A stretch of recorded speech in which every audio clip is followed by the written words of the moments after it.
Parentes e amigos prestaram homenagem à atriz Elke Maravilha, que morreu nessa madrugada, também no Rio de Janeiro. Ela era um espetáculo. Era uma cor, era um arco-íris. A Elke era uma maravilha, realmente. Não tem melhor nome para ela do que Elke Maravilha. E foi assim, excepcional até o fim. A maior lembrança é o amor, o respeito que ela passava para todo mundo. Aos 71 anos, Elke Maravilha ia estrear um novo filme nas telonas. Lua de Sagitário, de Márcia Paraíso. Aqui é a terra que nos cria. Um vídeo inédito mostra Elke ao lado do roqueiro Serguei nos bastidores das filmagens. Elke Grunp nasceu em São Petersburgo, na Rússia.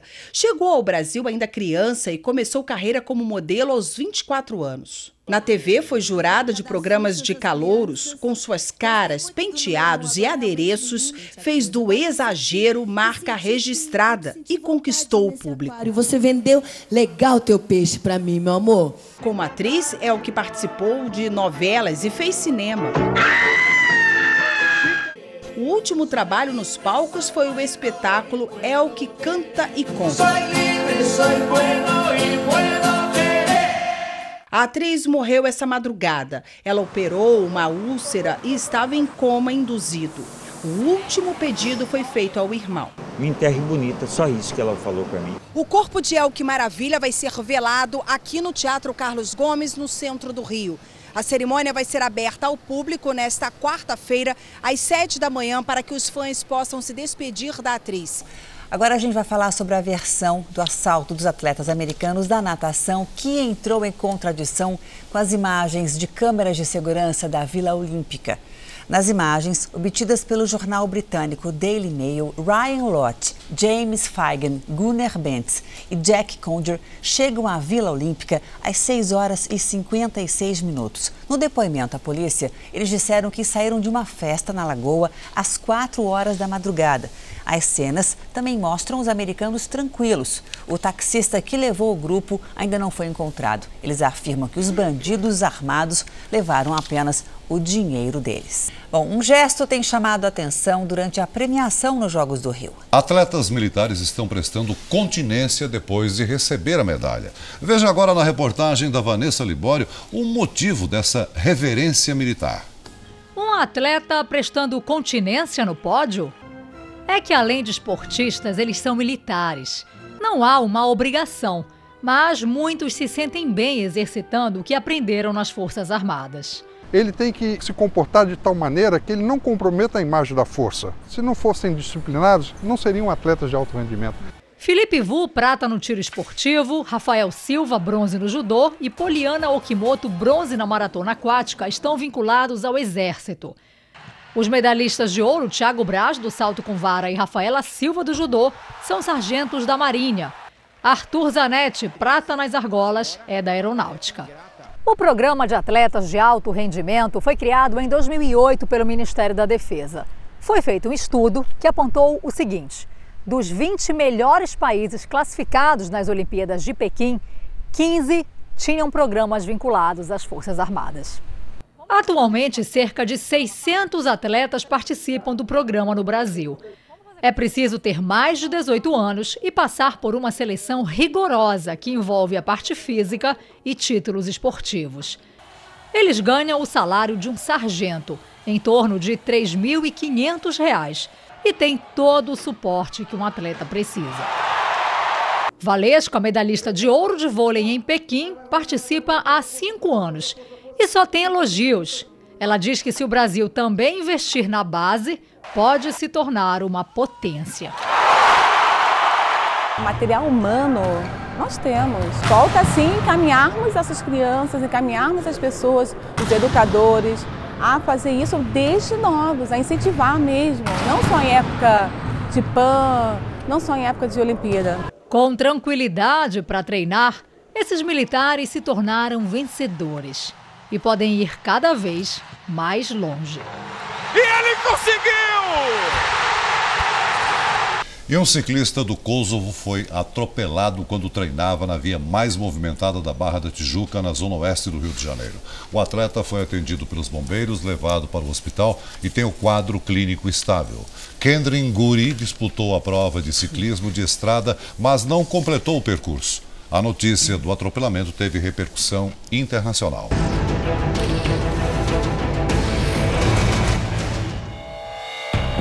Flagrantes impressionantes na China. Um homem limpa a entrada de um restaurante quando é atropelado. Veja de novo. A motorista acelerou ao tentar pegar um objeto no chão do carro. Uma mulher e uma criança que passavam pelo local também ficaram feridas, mas todos sem gravidade. A motorista foi prestar esclarecimentos na delegacia. Neste outro acidente, o caminhão passa por cima de um carro num cruzamento. O veículo ficou destruído. Bombeiros tiveram trabalho para resgatar um homem e uma mulher que sobreviveram. Exclusivo, o Jornal da Record teve acesso a parte da delação premiada do empresário Benedito Oliveira na Operação Acrônimo. Ele confirma o pagamento de propina para o governador de Minas Gerais, Fernando Pimentel. O Jornal da Record teve acesso com exclusividade à delação premiada do empresário Benedito de Oliveira Neto, o Bené.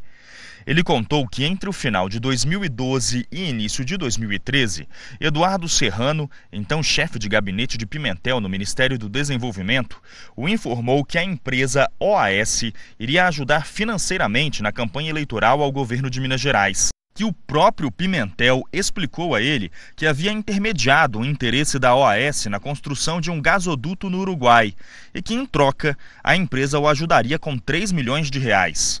Hoje, Eduardo Serrano, que virou secretário-geral da Governadoria de Minas, foi conduzido coercitivamente para prestar depoimento. Na delação à Polícia Federal, Bené diz que Fernando Pimentel ainda cobrou 5 milhões de reais do grupo JHSF, também como troca de favores, depois que ele intermediou a liberação de recursos para a construção de um aeroporto executivo em São Paulo. O empresário garante que a JHSF pagou a quantia simulando um contrato com o Instituto Vox Populi, que prestou serviço à campanha do governador petista. Os agentes passaram amanhã no escritório do Instituto em Belo Horizonte. Recolheram documentos que podem ajudar na investigação. Durante a tarde, o diretor do Instituto de Pesquisa, Marcos Coimbra, se apresentou à Polícia Federal em Belo Horizonte para prestar depoimento. Nem viu inquérito para falar alguma coisa, então não tem o que falar. Em nota, a JHSF disse que sempre cumpriu a lei e colabora com as investigações. Para o advogado de Fernando Pimentel, a ação é um factoide para influenciar o julgamento no STF. O ministro do STF, Teoriza Vaz, que autorizou a abertura de um inquérito contra a presidente afastada Dilma Rousseff e o ex-presidente Lula por obstrução da justiça. Mais cedo, Dilma divulgou uma carta aos senadores defendendo novas eleições. Já o presidente interino Michel Temer ouviu hoje apelos do setor industrial por mudanças na lei trabalhista e reivindicações de governadores do Norte e Nordeste.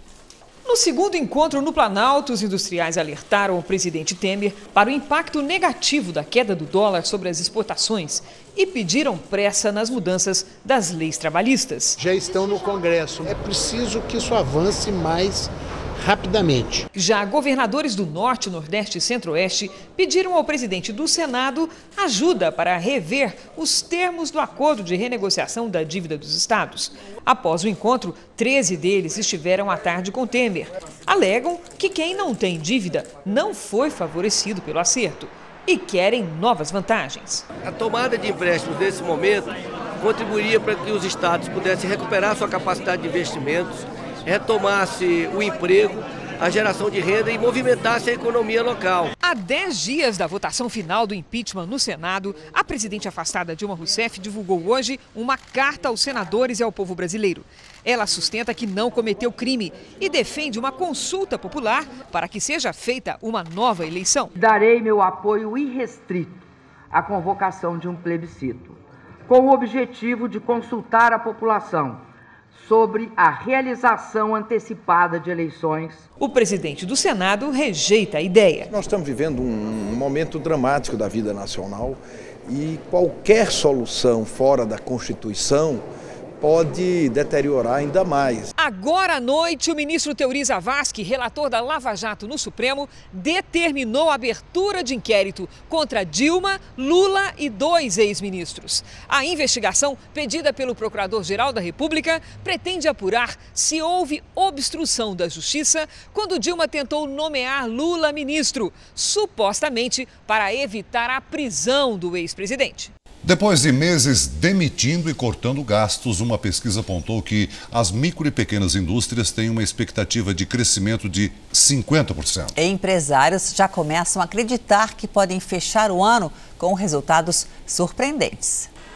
Há 20 anos no mercado, essa gráfica em São Paulo passou um dos piores semestres da sua história. O primeiro semestre de 2016 foi assustador. Mas Eduardo sente que o negócio está se recuperando e está otimista com os próximos meses. Nossos clientes estão mais confiantes, eles começaram a solicitar mais cotação, estou conseguindo fechar mais orçamentos, que no começo do ano não fechava e nem pedido, meu e-mail não mexia.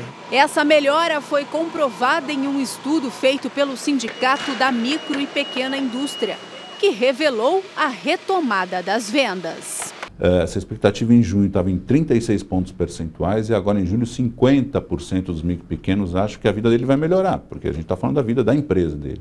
Um outro ponto que mostra o crescimento do setor é o índice de demissões. Os cortes de funcionários caíram 6% de junho para julho. Precisamos diminuir cada vez mais a demissão e aumentar cada vez mais a contratação. A pesquisa também avaliou o faturamento. 24% dos empresários entrevistados disseram que foi ótimo ou bom no último mês. Segundo o sindicato, as mudanças no cenário político podem ter contribuído para a recuperação. Eu acho que a confiança dos empresários, dos investidores externos, isso vai aumentando e reflete no nosso trabalho.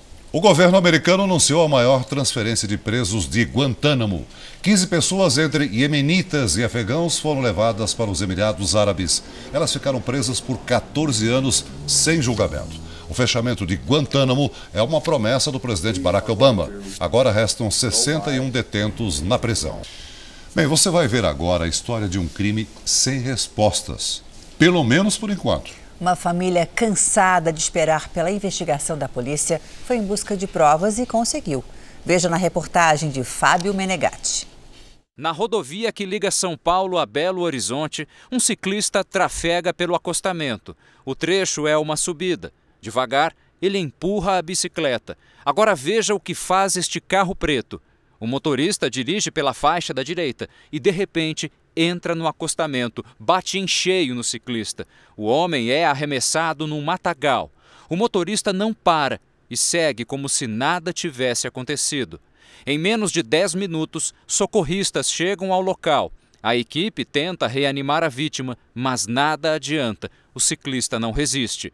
José Maurílio Pereira tinha 64 anos. Preocupado com a saúde, o metalúrgico aposentado costumava andar de bicicleta pela rodovia Fernão Dias várias vezes por semana. Todos os dias de manhã ele andava de bicicleta, quando não ia lá para cima ele ia para o outro lado. O acidente ocorreu há quase um mês e não houve avanço nas investigações. O flagrante do atropelamento só surgiu graças à persistência da família, que conseguiu as imagens. Nem mesmo a polícia teve acesso ou requisitou o vídeo. Você vai lá levar um pendrive, que você tem uma imagem, e o que eles falam para você é que eles não têm onde copiar, que você precisa de você levar um para eles, para ficar lá com eles, para eles poderem mandar para o Instituto de Criminalística, para dali uns 30, 60 ou 90 dias você ter, de repente, uma imagem que consiga mostrar a placa do carro.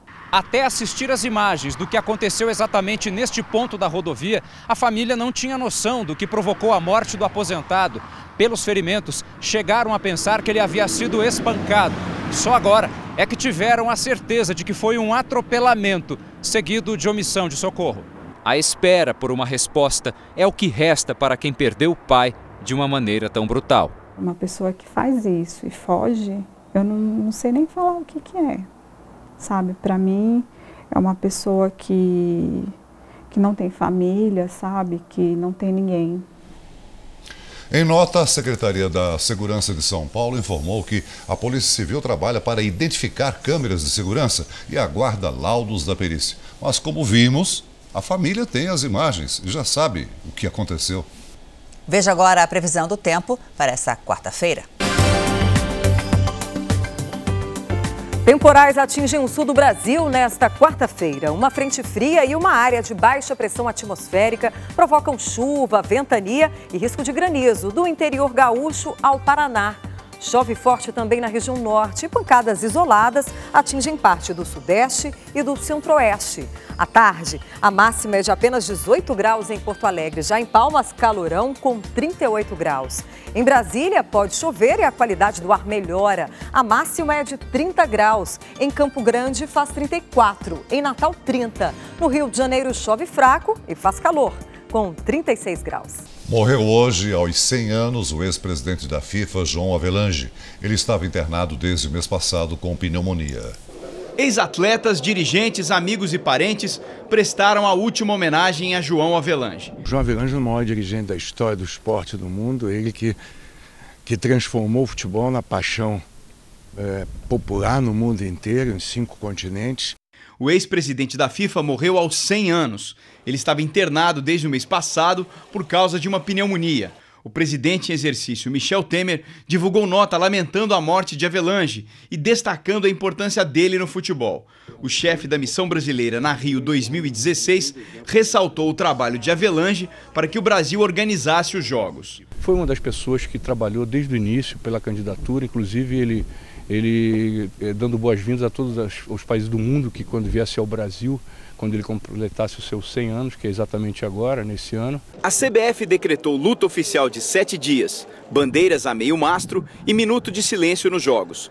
Filho de um comerciante belga, Havelange se dedicou aos esportes desde cedo. Foi nadador do Fluminense e do Clube Espéria, em São Paulo, e depois jogador de polo aquático. Como atleta, João Havelange disputou 2 Olimpíadas, mas foi como dirigente esportivo que ele ficou mais conhecido. Esteve à frente da FIFA durante 24 anos. Em 2013, renunciou ao cargo de presidente de honra da entidade. Apesar de toda a história ligada ao esporte, não escapou das críticas e das polêmicas. Havelange comandava a FIFA quando estouraram escândalos de corrupção envolvendo a comercialização dos direitos de transmissão dos campeonatos. João Havelange e o ex-genro Ricardo Teixeira teriam sido beneficiados no esquema. Caixa 2 e contratos secretos, isso tudo nesse sentido eu acho que mancha a reputação dele, mas por outro lado ele foi um visionário no sentido de transformar a FIFA e o futebol no que eu chamo de uma grande brincadeira da humanidade.